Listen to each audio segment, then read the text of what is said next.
ફુલસરના યુવાને સાસુ અને પત્નીના ત્રાસથી કંટાળી જઈ ફાંસો ખાઈ જીવનની દોર ટૂંકાવી। ફુલસર વિસ્તારના ઉપવન દર્શનના પ્લોટ નંબર 134માં રહેતા ઋષિરાજસિંહ વખતસિંહ ઝાલાએ સાસુ રાજેશ્વરીબા દશરથસિંહ જાડેજા અને તેમના પત્ની જાગૃતિબા ઋષિરાજસિંહ ઝાલા માનસિક ત્રાસ આપી તેમને વારંવાર કેસ કરતા હોવાથી ઋષિરાજસિંહ ઝાલા પૈસાની તકલીફ અનુભવી રહ્યા હતા, જેનાથી કંટાળી જઈ ઋષિરાજસિંહ ઝાલાએ આત્મહત્યા કરતા પહેલા તેમનો એક વિડીયો અને ચિઠ્ઠી લખી હતી। તેમના મોતના જવાબદાર સાસુ અને પત્નીને ગણાવ્યા બાદ ફાંસો ખાઈ આત્મહત્યા કરી લેતા પોલીસે વિડીયો અને લખેલી ચિઠ્ઠીને કબજે લઈ તપાસ હાથ ધરી હતી।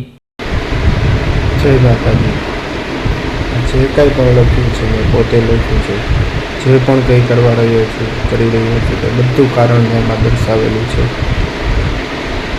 માત્ર ને માત્ર મારા સાસુ અને મારા ધર્મપત્ની બંને જ જિમ્મેદાર રહેશે।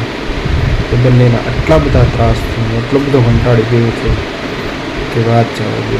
કે મેં છેલ્લે નિર્ણય આ જ કર્યો છે કે મારી મોતથી એમને ફાયદો થઈ જશે। માત્ર પૈસાની માગણી જ કરી રહ્યા હતા, જે મારીથી થાય કે એમ જ નહોતા।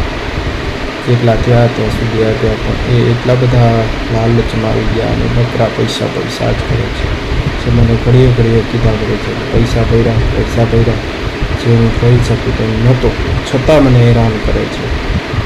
એટલે છેલ્લે મેં આ નિર્ણય લીધો છે કે એમને પૈસા તો નહીં પણ મારો જીવ આપી દઉં તો જ પોસાશે। આમાં માત્ર ને માત્ર મારા સાસુ રાજેશ્વરીબા દશરથસિંહ જાડેજા અને મારા ધર્મપત્ની શ્રી જાગૃતિબા, જે હાલ રાજકોટ રહે છે શાસ્ત્રીનગર અજમેરામાં, એમના ત્રાસથી જ હું આ એટલો માનસિક હારી ગયો કે આ પગલું ભરવા જઈ રહ્યો છું। થઈ શકે તો મને માફ કરજો મમ્મી, પપ્પા અને ભાઈ।